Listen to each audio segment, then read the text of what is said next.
அவ்வளவு ஆழத்தில் இருந்து அது வந்து கண்ணாக பயன்பட முடியாது.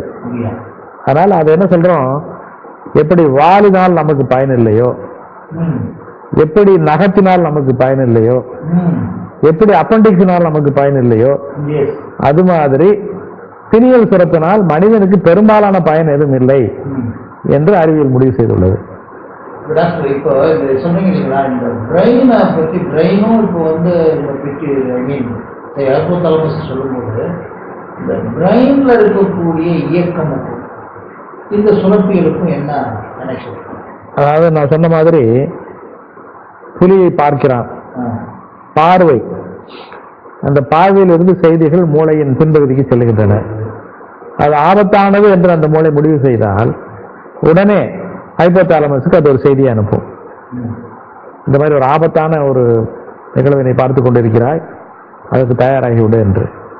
அந்த ஹைபோதாலமஸ் பிட்யூட்டரியை தூண்டும், பிட்யூட்டரி அட்ரினலை தூண்டும், அட்ரினலிருந்து அட்ரினல் சுரப்பு வெளியே வரும். அந்த அட்ரினல் சுரப்பு பிபி அதிகப்படுத்தும், சர்க்கரையை அதிகப்படுத்தும், மூச்சு விடுதலை வேகமாக்கும், அந்த மனிதனை புலியோடு போராடுவதற்கு தயாராக்கும். இதுதான் அந்த சர்க்யூட்.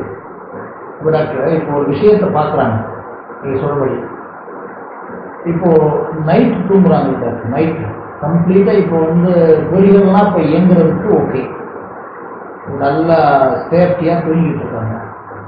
இப்போ இந்த நேரத்துல இந்த சுரப்பியுடைய வேலை என்ன? அதாவது அதிகமான கண்ணுக்கோ காதுக்கோ வேலை கொடுக்கல, இந்த நேரத்துல அந்த நேரத்துல எல்லா சுரப்புகளுமே குறைந்து விடும். குறைஞ்சிடும். ஆமா, 2 சுரப்புகள் மட்டும் குறைவதில்லை. ஒன்று சிறு குழந்தைகளுக்கு வளர்ச்சிக்கான சுரப்பு. ஏனென்றால் அந்த குழந்தை ஓடி ஆடி விளையாடிட்டு இருக்கும்போது வளர முடியாது, படுத்து தூங்கும் போதுதான் வளர முடியும். அதனால் அது படுத்து தூங்கும் போது அந்த வளர்ச்சி சுரப்பு மட்டும் மிகுதியாகி அந்த குழந்தையை வளர்க்கும். இரண்டாவது பாலியல் சுரப்பு, அதுவும் இரவில் தான் மிகுதியாகின்றது. அதுக்கு காரணம் உங்களுக்கு தெரியும்னு நினைக்கிறேன். இப்ப இந்த மாதிரி அந்த அப்ப இரவுல வந்து இது சுரக்கிறது கம்மியாகிறதுனால இது 2 தூக்கம் இருக்காது. ஒன்று வந்து நல்ல தூக்கம், இன்னொன்று வந்து கனவில்லாத தூக்கம், கனவே இல்லாத தூக்கம். அந்த கனவற்ற தூக்கத்துல இந்த சுரப்பியுடைய நிலை என்ன? அதாவது ஒவ்வொரு சுரப்புக்கும் ஒரு சைக்கிள் இருக்கின்றது. இப்ப நினைவுகள் இல்லாம இருக்குமா, இல்ல நினைவுகள் அமைக்கி இருக்குமா? நினைவுகள் வெளிப்படாமல் இருக்கும், மூளை செயல்பட்டு கொண்டுதான் இருக்கும். பட் நமக்கு உணர்வுக்கு அது வெளியே வராது, உணர்வுக்கு தெரியாது. கனவற்ற உறக்கத்திலையும் மூளை வந்து சரியா செயல்பட்டு கொண்டுதான் இருக்கு. ஆமா ஆமா ஆமா. அந்த நேரத்துலதான் பல செய்திகள் பரிசோதிக்கப்பட்டு தேவையில்லாதவை அந்த மெமரியிலிருந்து ஆமா வெளியே தள்ளப்படுகின்றன, தேவையானவை சேமித்து வைக்கப்படுகின்றன, தேவையானவை இணைத்து பார்த்து ஒரு முடிவுக்கு வருவதும் அந்த இரவில் தான். இப்ப அந்த மூளை அந்த மாதிரி இயங்கிக் கொண்டிருக்கும் போது இவங்க நான் ரொம்ப யோசிக்கிறேன், நான் ரொம்ப சிந்திக்கிறேன் அப்படின்லாம் சொல்றாங்களே. இப்ப வந்து மறுபடியும் அதுதான் அது வேலை பார்த்துக்கிட்டு போட்ட உடனே சாப்பாடு மாதிரி சாப்பிட்ட உடனே டைஜஷன் சாதாரண வந்துருக்குது. அதே மாதிரி நீரை அருந்தியவுடன் அது புளியை போட்டு கரெக்டாக யூரின். இந்த இடத்துல மூளையை போட்டு நான் கசக்கிறேன், மூளையை போட்டு நான் ரொம்ப இது பண்ணிக்கிட்டு பேசுறாங்க, தெரியுது யாரெல்லாம் அது என்ன டாக்டர் மூளை? நம்ம வந்து மூளையை கசக்கவோ பிடிவோ முடியாது. மூளை தன்னை சுற்றி நடக்கக்கூடிய அவ்வளவையும் ஆராய்ந்து கொண்டுதான் இருக்கிறது. எடுத்துக்காட்டாக சொல்லணும்னா, இன்றைக்கு இவ்வளவு வெப்பம் இருக்கின்றது, இன்றைக்கு காற்றின் அழுத்தம் இவ்வளவு இருக்கின்றது, இன்றைக்கு மாலை மழை பெய்யலாம் என்பதை நம்முடைய மூளை கணக்கு போட்டு சொல்லுகிறது. ஆனா அதுக்கு நமக்கு தேவையில்லை, அதை போய் நம்ம ரிட்ரீவ் பண்றது இல்லை. அதே நேரத்தில் இப்ப ஒரு பிரச்சனை இருக்கிறது, இன்றைக்கு பரீட்சை எழுத வேண்டும், இவ்வளவு தூரம் படிச்சிருக்கோம், இந்த கேள்வி வரும், இந்த கேள்வி வராது, இது என்ன பண்ணலாம் அப்படின்னு யோசிச்சுட்டு இருக்கோம். அதை பத்தி நம்ம தெரிஞ்சு கொள்ள நினைக்கிறோம். அந்த கம்ப்யூட்டேஷன் ப்ராசஸ் நம்ம வெளியே இழுக்கிறோம், வெளியே இழுத்து அதை ஆராய்ந்து பார்க்கின்றோம்.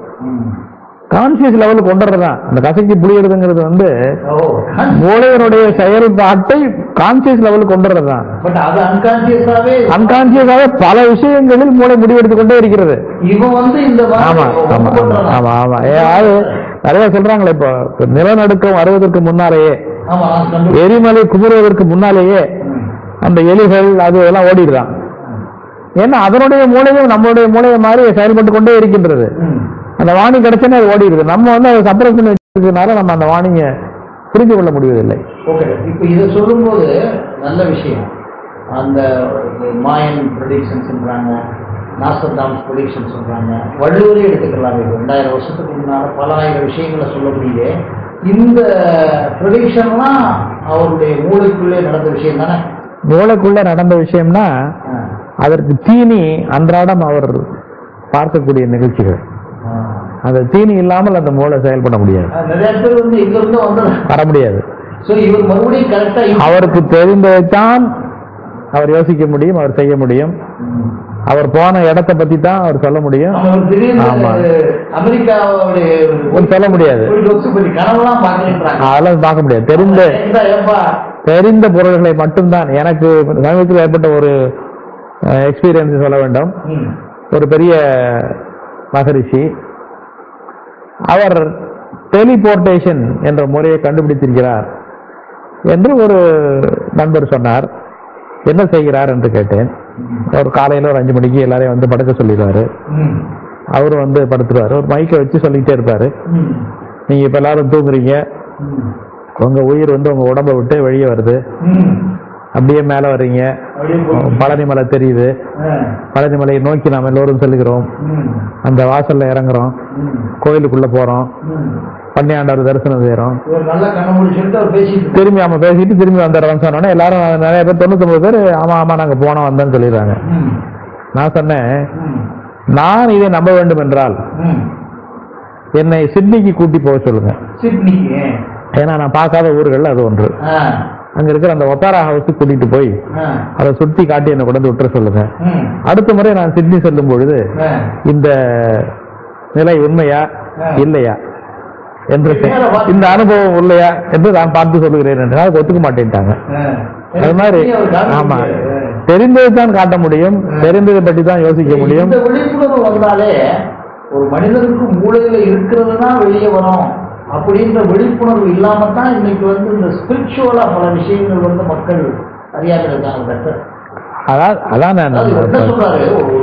கடவுளை நாம் ஒத்துக்கொள்ள முடியாமல் இருப்பதற்கு முக்கியமான காரணம் எந்த விதத்திலும் நாம் அதை அனுபவிக்கவில்லை, அனுபவித்து பார்க்க முடியவில்லை. சிட்னி போன மாதிரி தான், நீங்க என்ன சொன்னாலும் நான் நம்பிதான் ஆகணும் அவரை பார்க்கும் வரை.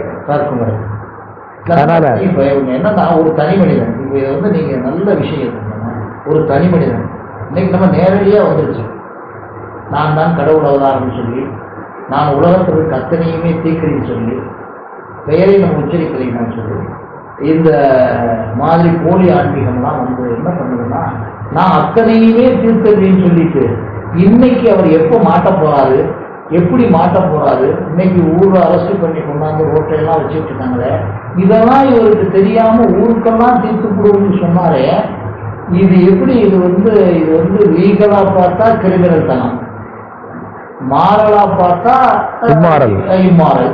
இப்ப இதுக்கு மேல வந்து ஒரு மனிதன் தனக்குள்ள என்ன இருக்குன்னு இப்படி சொல்லிட்டு இருக்காங்க டாக்டர். அது வந்து மக்களை ஏமாற்றுவதற்காக செய்யப்படும் ஒரு நாடகம். மருத்துவம் என்கிற முறையில் பல இந்த மகா மனிதர்களை நான் பார்த்திருக்கிறேன். சரி, எங்க பார்த்திருக்கிறேன்னா, இவர்கள் எல்லாம் அவருடைய மாயை மறைந்து கைது செய்யப்பட்டு சிறையில் அடைக்கப்பட்டவுடன் முதலில் அவர்கள் தேடும் சரணாலயம் மருத்துவமனை. மருத்துவமனைக்கு வருவார்கள். எத்தனையோ பேரை பார்த்திருக்கிறேன். ஆமா, சாதாரண மனிதனை விட பயந்து நடுங்கி போய் இருப்பார்கள். இந்த மாமனிதர்களுக்கு அவருடைய சக்தி எல்லாம் எங்கே போயிட்டு, சிறைச்சாலைக்கும் மருத்துவமனைக்கும் வந்தவுடன் இது மறைந்துவிடும் மாயம் என்ன. அதான் அப்ப இது வந்து கம்ப்ளீட்டா ஒரு திட்டம் போட்டே செய்யும். அதாவது ஒரு ஸ்டேஜ் மேனேஜ் பெர்ஃபார்மன்ஸ், அப்படிதான் சொல்லணும்.